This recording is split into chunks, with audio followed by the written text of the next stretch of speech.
Assalamualaikum warahmatullahi wabarakatuh.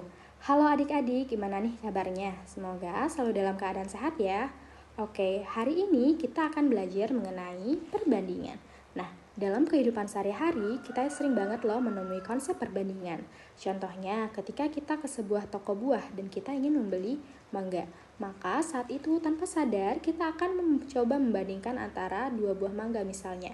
Apakah kedua mangga tersebut memiliki harga yang lebih murah, ataukah mungkin dari kuantitasnya, atau mungkin dari segi kualitasnya. Nah, jadi perbandingan itu adalah membandingkan dua buah benda, dan terdapat dua buah cara untuk mengetahui perbandingan. Pertama, membandingkan selisih dari dua benda tersebut, dan yang kedua, membandingkan hasil kali atau hasil bagi dari dua benda tersebut. Contohnya, ini ada perbandingan selisih. Nah, diketahui bahwa selisih umur ayah dan umur adik adalah 25 tahun. Maka ketika umur ayah 40 tahun, umur adik adalah 40 dikurangi 25 yaitu 15 tahun. Kemudian 4 tahun kemudian ketika umur ayah adalah 44 tahun, maka umur adik adalah 19 tahun. Jadi dari tahun ke tahun, selisih antara umur ayah dan umur adik itu akan selalu sama, yaitu 25 tahun. Nah, ini contohnya. Ketika ayah 40 tahun, adik adalah 15 tahun. Ketika ayah 42 tahun, umur adik adalah 17 tahun. Ketika umur ayah 44 tahun, maka umur adik adalah 19 tahun. Nah, situasi ini kita sebut dengan situasi non-proporsional, yaitu situasi perbandingan yang tidak melibatkan hubungan multikatif atau perkalian. Oke, jadi gimana situasi proporsionalnya ya? Nah, ini ada contohnya. Semisal kita membandingkan 1 liter bensin dengan jarak tempuhnya. Di sini diketahui bahwa 1 liter bensin itu cukup untuk menempuh jarak 12 km. Jadi ketika kita punya 1 liter bensin dan jarak tempuh yang bisa kita lalui adalah 12 km. Kemudian ketika kita mempunyai 2 liter bensin atau 2 kali lipat dari 1 liter, maka jarak tempuhnya juga akan menjadi 2 kali lipat dari jarak tempuh yang awalnya, yaitu 24 km, didapat dari 2 dikali 12. Kemudian ketika bensinnya ada 3 liter atau 3 kali lipat dari bensin yang pertama, maka jarak tempuhnya juga akan menjadi 3 kali lipat dari jarak tempuh yang pertama, yaitu 3 dikali 12. Nah, situasi ini kita sebut dengan situasi proporsional atau keadaan yang memerlukan perbandingan antara kuantitas satu dengan entitas satu dengan entitas lainnya dalam bentuk perkalian. Nah, dalam hal ini, perbandingan antara banyaknya bensin dan jarak tempuh itu dapat kita tulis sebagai bentuk 1:12. Atau artinya setiap 1 liter bensin itu kita memerlukan 12 km. Kita bisa menempuh sejauh 12 km jarak tempuh. Atau juga ini setara dengan 2:24 ya, ini 2:24. Atau ketika kita punya 2 liter bensin, maka kita bisa menempuh 24 km. Nah, ini ada contoh soal yang pertama. Nia dan Tomo pergi ke sekolah dengan bersepeda. Masing-masing mengendarai sepeda dengan kecepatan yang sama. Nia pergi ke sekolah lebih dahulu. Ketika Nia menempuh jarak 500 meter, maka Tomo menempuh jarak 300 meter. Berapakah jarak antara Nia dan Tomo saat Tomo telah menempuh jarak 1500 meter? Oke, kita pertama mencari apa saja yang diketahuinya. Pertama, kecepatan bersepeda Nia dan Tomo itu adalah sama. Kemudian ketika Nia telah menempuh jarak 500 meter, maka Tomo menempuh jarak 300 meter. Yang ditanyakan jarak Nia saat Tomo telah menempuh jarak 1500 meter. Oke, tapi ini kita sebut dengan tipe perbandingan selisih, di mana hubungan antara selisih jarak Nia dan Tomo itu akan selalu sama, karena kecepatan mereka berdua adalah sama. Nah, jadi selisih antara jarak Nia dan Tomo adalah 500 dikurangi 300, di mana jarak Nia 500, kemudian jarak Tomo 300, maka selisihnya adalah 200 meter. Jadi selisih Nia dan Tomo itu akan selalu sama. Nah, kemudian bisa kita tulis jarak tempuh Nia sama dengan jarak tempuh Tomo ditambah selisih mereka berdua adalah 200. Kenapa ditambah? Karena di sini diketahui bahwa Nia pergi ke sekolah terlebih dahulu. Yang artinya Nia akan jarak tempuhnya akan lebih jauh daripada Tomo karena dia pergi terlebih dahulu. Oke, jadi jarak tempuh Nia itu adalah jarak tempuh Tomo tadi 1500 ditambah selisihnya yaitu 200 jadi 1700. Jadi ketika Tomo telah menempuh jarak 1.500, maka Nia telah menempuh jarak 1.700. Baik, soal contoh yang kedua. Contoh soal yang kedua. Nah, di sini Ani ini adalah seorang anggota OSIS dan ia ditugaskan untuk memilih bus wisata untuk kegiatan OSIS di Bogor. Ani mencari informasi dari berbagai penyedia layanan bus. Diketahui pada penyedia A itu perbandingan antara jumlah hari dan harga sewa bus adalah 5:6 juta. Jadi setiap 5 hari itu harga sewanya adalah 6 juta. Kemudian pada penyedia B, perbandingan antara jumlah hari dan harga sewa adalah 4:5.600.000. Nah, penyedia manakah yang sebaiknya dipilih Ani berdasarkan harga yang lebih terjangkau jika ia ingin menyewa bus selama 3 hari? Dan hitunglah harga sewa bus yang dipilih selama 3 hari tersebut.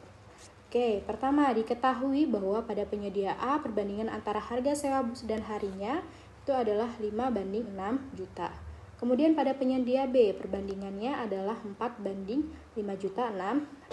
Kemudian ditanyakan penyedia mana yang harganya lebih terjangkau jika Ani ingin menyewa 3 hari, kemudian berapa harga sewa yang harus dibayarkan. Nah, alternatif penyelesaian untuk masalah ini adalah pertama kita bisa menghitung terlebih dahulu nih harga untuk 1 hari sewa bus. Lalu kita menghitung harga sewa selama 3 hari. Oke, pertama diketahui rasio 5:6 juta pada penyedia A ya. Artinya untuk setiap 5 hari harga sewa bus itu adalah 6 juta. Maka harga sewa bus untuk 1 hari pada penyedia A itu bisa kita cari dengan membagi harga sewa dibagi dengan jumlah harinya, yaitu 6 juta dibagi 5. Dapat harganya adalah 1.200.000. Jadi untuk 1 hari sewa bus itu seharga 1.200.000 pada penyedia A. Kemudian rasio yang kedua 4:5.600.000. Artinya untuk 4 hari harga sewa bus itu adalah 5.600.000. Maka harga sewa untuk 1 hari pada penyedia B itu ada 5.600.000 dibagi 4 adalah 1.400.000. Oke, selanjutnya maka penyedia yang harus dipilih ini adalah penyedia yang A karena harganya lebih terjangkau daripada penyedia yang B. Jadi, harga sewa yang dapat dibayar Ani untuk 3 hari itu adalah 3 dikali 1.200.000 sama dengan 3.600.000. Nah, situasi ini termasuk situasi proporsional karena dia melibatkan perkalian atau pembagian kuantitas. Oke, kemudian kita belajar mengenai rasio. Nah, jika tadi kita melihat kalau ada perkalian yang berhubungan dengan perkalian, nah ini rasio ini dapat kita sebut dengan menyatakan perbandingan multikatif atau perkalian dari 2 nilai atau besaran. Nah, tadi juga sempat disinggung A banding B. Nah, ini adalah bentuk rasionya dapat ditulis sebagai A dibanding B. Nah, semisal ini ada pecahan uang 300.000. 300.000 itu adalah setengah dari 600.000. Maka nilai setengah yang digunakan untuk membandingkan dua nilai tersebut kita sebut dengan rasio. Jadi rasio adalah 2 bilangan yang digunakan untuk membandingkan 2 atau lebih. Rasio setengah itu dapat kita tulis dengan 1:2. Nah, ini contohnya 300.000 dibanding dengan 600.000 adalah 1/2 atau 1:2. Nah, rasio dapat ditulis dalam bentuk paling sederhananya. Artinya perbandingannya dibuat sekecil mungkin. Contoh tadi 300 bagi 600 itu bentuk paling sederhananya adalah 1:2. Di mana 300 ini kita bagi 300, kemudian 600 juga kita bagi 300. Jadi 1:2. Oke, kemudian di sini ada contoh lain. Nah, di dalam buket bunga, rasio antara tulip dan mawar adalah 1:3. Untuk setiap 4 bunga dalam satu buket, maka 1 bunganya adalah 1 bunga tulip dan 3 bunga mawar. 1:3, maka satunya itu adalah 1 bunga tulip dan 3-nya adalah 3 bunga mawar. Maka untuk setiap 1 bunga tulip itu ada 3 bunga mawar. Atau dari semua bunga yang dalam buket itu adalah 1/4-nya bunga tulip dan 3/4-nya adalah bunga mawar. Jadi jika ada 3 bunga tulip dalam buket, maka akan ada 9 buket bunga mawar. Nah, contoh visualnya seperti ini. Perbandingan 1:3. Maka untuk setiap 1 bunga tulip akan ada 3 bunga mawar. Kemudian kalau ada 2 bunga tulip, maka akan ada 6 bunga mawar. Karena 1 bunga tulip setara dengan 3 bunga mawar, maka kalau 2 bunga tulip setara dengan 6 bunga mawar. Kemudian kalau ada 3 bunga tulip, maka dia setara dengan 9 bunga mawar. Nah, 3:9 jika disederhanakan tadi kita bagaimana ya? Nah, ini bentuk sederhananya adalah 3:9 itu setara dengan 1:3, di mana keduanya itu kita bagi 3. Kemudian 2:6 juga sama. Bentuk sederhananya adalah 1:3, di mana 2 dan 6 itu dua-duanya kita bagi dengan 2. Oke, nah pada perbandingan tulip dan mawar, hasilnya tadi itu adalah 1:3. Maka untuk 1 bunga tulip itu setara dengan 3 bunga mawar. Lalu 2 bunga tulip setara dengan 6 bunga mawar, dan 3 bunga tulip setara dengan 9 bunga mawar. Maka jumlah mawar itu akan selalu 3 kali lebih banyak daripada bunga tulip. Ya benar ya. Ketika tulipnya 1, mawarnya 3. Ketika tulipnya 2, mawarnya 2 dikali 3 itu 6. Ketika tulipnya 3, maka mawarnya adalah 3 dikali 3 itu 9.